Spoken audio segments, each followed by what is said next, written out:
She looked exactly like his woman. If Laura hadn't been by his side the whole time, he would have thought the woman was actually his woman. They were wearing the exact same clothes. Laura remembered that it was herself who had walked into the forest earlier. Neither of them could make sense of what was happening.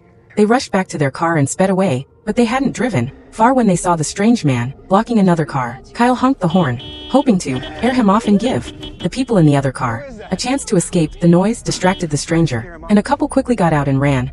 To their shock, it was themselves. That's when they finally realized they were stuck in a loop, reliving the same events over and over. They suddenly remembered what the old man had said. Maybe the only way out is to go backward.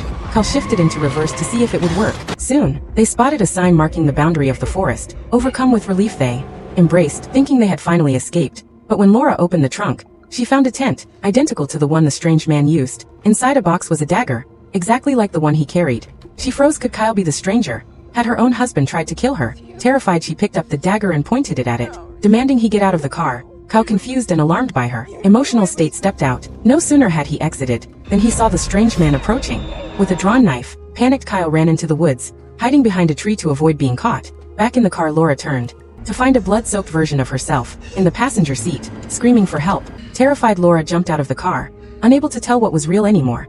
Everything felt surreal. Suddenly a dagger plunged into her stomach. It was the strange man again.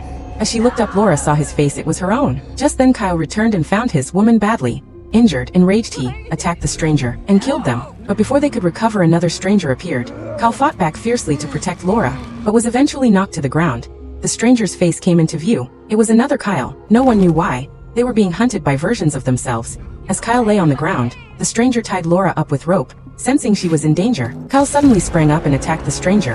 He freed Laura and drove them away, still in reverse. The car sped through thick fog. Eventually they broke free of the curse, but Laura was already gone. Devastated, Kyle retrieved a piece of her clothing from the trunk and walked back toward the road. Maybe, just maybe, she was still alive and